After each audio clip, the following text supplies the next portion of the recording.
Et elle nous a rejoint en studio, l'avocate et députée de Paris, Caroline Yadan. Bonjour Caroline et bonne année.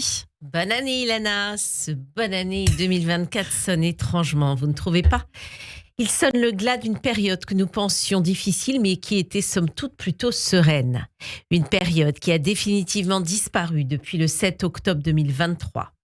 En ce début d'année, Ilana, j'ai la gueule de bois. Vous avez bu? Et non, je n'ai ni bu ni fumé, mais j'ai un goût étrange dans la bouche, un goût de sang, de terreurs et de larmes, un goût d'un enfer ravivant une douleur enracinée depuis des millénaires, renvoyant aux pires épisodes du peuple juif. Un goût de pornographie de l'horreur, de foules hystérisées dansant sur des cadavres suppliciés et explosant de joie face à des otages terrorisés. Un goût de barbarie islamiste commise au nom d'un Allah convoqué non pour semer l'amour, mais pour semer la mort, qui n'a toujours pas été dénoncé, ou du bout des lèvres, par les hautes instances religieuses musulmanes.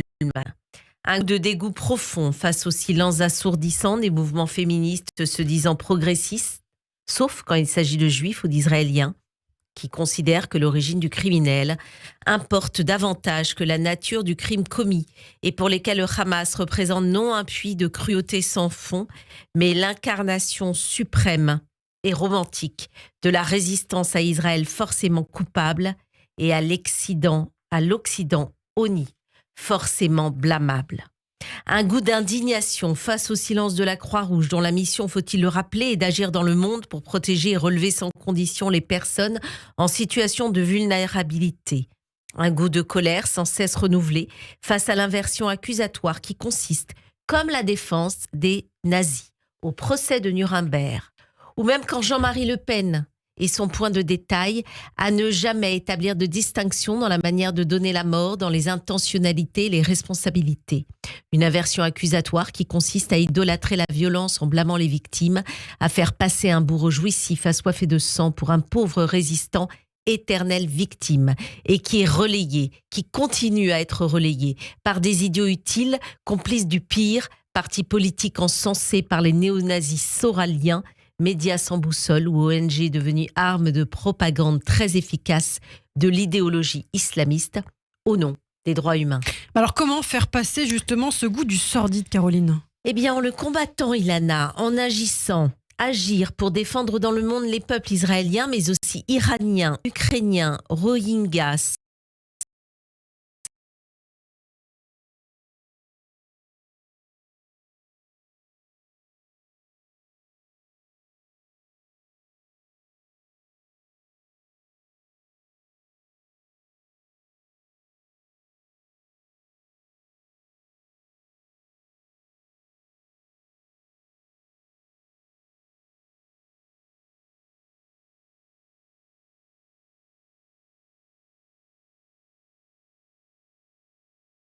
identitaires des extrêmes, contre la volonté d'effacer et la corruption du langage des mouvances intersectionnelles. Agir et parler. Parler pour dénoncer l'odieux et l'inacceptable, même si ce n'est pas toujours très confortable. Parler pour dire non, que non, décidément. L'appel au génocide des Juifs ne dépend pas du contexte pour être condamné sans appel. Regarder en face les périls qui nous menacent en faisant fi du principe de précaution, de l'offense, de l'offensé, en consentant à naviguer en eau trouble dans un monde où l'horizon parfois se dérobe. Nous allons devoir, en 2024, Ilana, persévérer dans un combat que nous n'avons pas voulu, mais nous continuerons à mener avec la force de notre argumentation.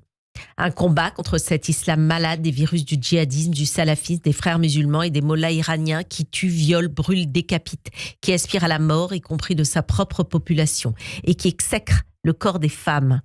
Nous allons devoir, en 2024, continuer à lutter obstinément contre l'alliance de la haine, de l'ignorance et de la calomnie, contre cette idéologie victimaire qui entrave la jeunesse dans sa liberté de penser, de peur d'être clouée au pilori ou d'être ostracisée. Lutter contre cette culpabilisation à outrance,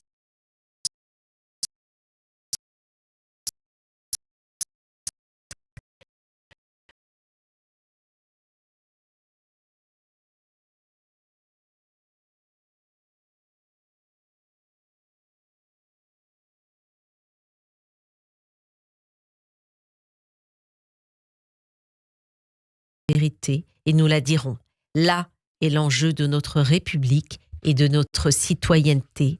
Là, Ilana, est le combat pour notre liberté. Merci beaucoup Caroline Yadan pour ces premiers mots de l'année 2024 et vous restez avec nous, bien sûr on l'espère toute l'année sur Radio J, tous les lundis, une semaine sur deux. Merci Caroline. Merci. Et bonne année. Vous Bonne restez avec nous bien sûr les amis, dans quelques instants l'analyse de politique israélienne de Pascal Zonshine et puis juste après bien sûr comme chaque matin la revue de la presse avec nos amis de Kalita, nos correspondants de Kalita et Daniel Haïk et puis le retour du quart d'heure politique avec Christophe Barbier. L'invité de Christophe Barbier ce matin à 7h45 sera Philippe Brun, député de l'Eure. Une interview à retrouver juste après le billet d'humour de notre cher troubadour Nicolas Rafal. À tout à l'heure.